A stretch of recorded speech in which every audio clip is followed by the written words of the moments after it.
Hello everyone. আমাদের চারপাশে কত সুন্দর প্রাকৃতিক সৌন্দর্য, কিন্তু আমরা সারাদিন কিন্তু ঘরের চার দেওয়ালের মধ্যে বন্দি থাকি। আজকে তাই সকালবেলা উঠেই বেরিয়ে পড়েছি, একটা টোটো ধরে চলে এসেছি একটা মাঠে। এই মাঠে হচ্ছে ক্রিকেট শেখানো হয়। আর আমি ভাবলাম রোজ সকালে তো আমার হাজারটা কাজের চাপ থাকবে, তো সেখানে মাঠে এসে বসে থাকা একদমই সম্ভব না। তাই আগের দিন রাত্রেবেলা সব কাজ সেরে রেখেছি, তাই সকালে উঠে আমার কোনো কাজ নেই, তাই একটা টোটো ধরে বেরিয়ে পড়েছে এই মাঠে।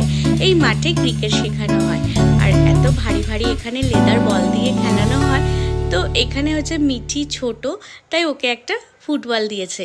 ফুটবলটা দিয়ে কিন্তু খুব ভালো খেলছে। আর লেদার বলগুলো না প্রচণ্ড ভারী হয়, তাই মিঠিকে কাছে ঘেঁষতে দেয় না। আর এখন আমরা এখানে খুব এনজয় করেছি সকাল সকাল প্রাকৃতিক পরিবেশের মধ্যে।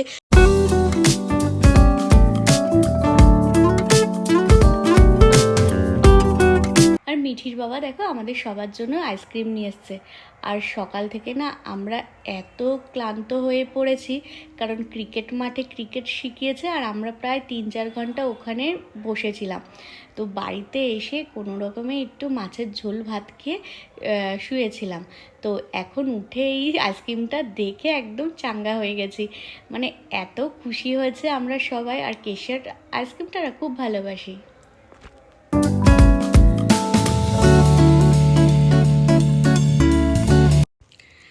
আর তোমরা তো আমার মুখ চোখের অবস্থা দেখলে যে কেমন পরিস্থিতি। তো এখন হচ্ছে নিজেকে একটু সুন্দর করে নিচ্ছি। তার জন্য প্রথমে একটা ময়শ্চারাইজার লাগিয়ে নিচ্ছি। তো এইটা হচ্ছে মিঠির ময়শ্চারাইজার। তো এটা না ভীষণ হালকা এবং সফট, তো আমার খুব ভালো লাগে। তাই এখন আর দুটো কিনি না, মিঠিরটা আমি মেখে নিই। তো বেশ ফার্স্টে ভালো করে কিন্তু ময়শ্চারাইজারটা মুখে মেখে নিলাম। আর আমার মুখে একটু কালো স্পট আছে, তো সেই কারণে আমি একটু সিসি ক্রিম লাগিয়ে নিই। তো এখানে না কালো স্পটটা খুব হালকা হালকা লাগে, অতটা ডিপ লাগে না। আর এই সিসি ক্রিমটা না মানে তোমার হচ্ছে অনেকক্ষণ থাকে, তাও 5 থেকে 9 ঘন্টা থাকে মুখে। আর এর জন্য হচ্ছে মুখটা ভীষণ গ্লো করে। তো এইভাবেই কিন্তু আমি হালকা মেকআপ করি, রেগুলার করি। কারণ কি বলো তো, আমি তো আগে বাইরে বেরোতাম রোজ, তো স্কুলে কলেজে, বিশেষ করে কলেজে কিন্তু আমার এই মেকআপটা রেগুলার করে বেরোতাম। আর সেই অভ্যাসটা এখনও আছে, বাড়িতেই থাকি তবুও একটু ময়শ্চারাইজার লাগিয়ে একটু হালকা সিসি বা বিবি ক্রিম লাগিয়ে নিই। তো এই হলো। আর হচ্ছে আমার হচ্ছে কালো স্পট 2-4টে না একটু বেশি বোঝা যায়, মানে সেটা সিসি ক্রিমেও আটকায় না। তো সেখানে হচ্ছে একটু কনসিলার লাগিয়ে নিলে সেই কালো স্পটগুলো একদমই দেখা যায় না। আর মেচেদার দাগও অনেকটাই হালকা লাগে। তো এইভাবে আমি হাত দিয়ে হালকা করে ম্যাসাজ করে লাগিয়ে নিয়েছি। আর আমার সবথেকে ফেভারিট হচ্ছে লিপস্টিক। আমি লিপস্টিক পরতে খুব ভালোবাসি। মানে লিপস্টিক পরলেই সবাই মানে কত ভালোবাসে আমি জানি না, আমার ফেভারিট। একদম মুখটা আমার খুব সুন্দর লাগে।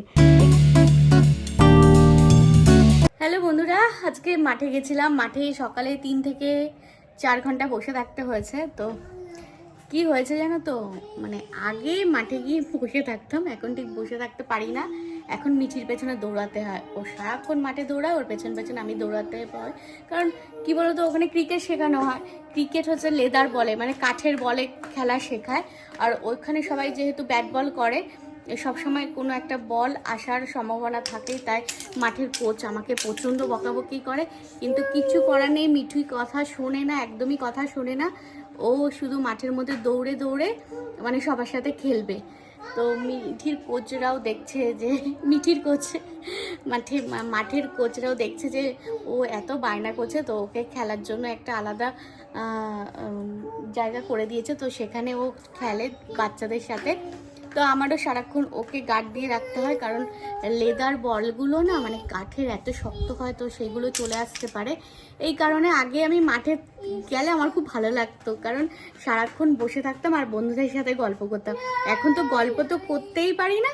আর মিঠির সাথে এ দেখো মিঠি, ওই শোনো মিঠি, এ দেখা, হ্যাঁ দেখি। তো এই যে এখন হচ্ছে মিঠির সাথে সারাক্ষণ আমাদের দৌড়া। তো তোমরা বুঝতেই পারছো মাঠ থেকে এসে তেমন কিছু করতে পারিনি। এই এখন একটু আইসক্রিম এনেছিল, আইসক্রিমটা খেয়ে একটু এনার্জি পেলাম। তো ভাবলাম ছাদে জামা কাপড় মেলা ছিল, সেই এই জামা কাপড়গুলো তুলেছি, তো এইগুলো এখন ঘরে নেব, নিয়ে ভাজ টাজ করবো। রান্নাঘরে একটু বাসন আছে, তো সেইগুলো মাজবো। আমি আর বাসন মাজা টাজা দেখাই না, কারণ তোমরা তো জানো যে ঘরে বাসন তো মাজতেই হবে। রোজ রোজ বাসন মাজা দেখাতে আমার ভালো লাগে না, তার জন্য আজকে আর বাসন মাজা দেখাবো না। কিন্তু হ্যাঁ, এই জামা কাপড়গুলো তুলে নিয়ে ঘরে নেমে আমি কিন্তু বাসন মাজবো। আগের দিন আমি মিয়ামর থেকে 2টো লাড্ডু কিনে এনেছিলাম, কিন্তু সেটা না রাধা গোবিন্দকে দিতে পারেনি, হয়তো তাদের আমিষ মেশানো থাকে সেই কারণে। তো আজকে আবার আমি একটা মিষ্টির দোকানে এসেছি লাড্ডু কিনতে, তো ঠাকুরকে সেটা দেব। আর চারিদিকে দেখো কীরকম আবিরের দোকান, আর দোল তো প্রায় চলেই এলো, আর সবার মনে কিন্তু একটা অন্যরকম খুশি আমেজ বসন্ত উৎসবের তৈরি হয়ে গেছে। তো আমি ঠাকুর ঘরে এসেছি, ঠাকুর ঘরে তোমরা সবাই দর্শন করে নাও। আমি যখনই পারি ঠাকুরের দর্শন তোমাদের করাই। ঠাকুর তোমাদের সকল মনস্কামনা পূরণ করুক, কারণ আমার ঘরের ঠাকুর না খুব জাগ্রত ঠাকুর। কারণ আমার অনেক কষ্টের দিন ছিল, সেই কষ্টের দিন কিন্তু এই ঠাকুরের কাছে প্রার্থনা করে আমি সফল হয়েছি, সেই কষ্টের দিন দূর হয়েছে। তাই আমি তোমাদের কাছে একটাই প্রার্থনা করছি যে তোমরা যা মনোকামনা তোমরা এই ঠাকুরের কাছে প্রার্থনা করবে, দেখবে তোমাদের মনস্কামনা সফল হবেই হবে। কারণ সফল হলে ভালো লাগে, কারণ কষ্ট তো কেউ সহ্য করতে পারে না, কষ্টের দিন দূর হলে সবারই ভালো লাগে। আর আমার কিন্তু গৃহদেবতা খুবই জাগ্রত, আর এতটাই জাগ্রত সবার দুঃখ কষ্ট দূর করে দেয়। তোমরা অবশ্যই প্রার্থনা করো।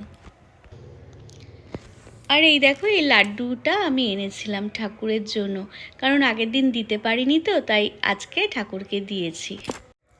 হ্যালো বন্ধুরা, আমার ভিডিও তোমার কেমন লাগে অবশ্যই জানাবে। আর নতুন বন্ধু হলে প্লিজ আমার চ্যানেলটাকে সাবস্ক্রাইব করে দেবে, তাহলে আমি নতুন নতুন ভিডিও তৈরি করতে উৎসাহ পাবো।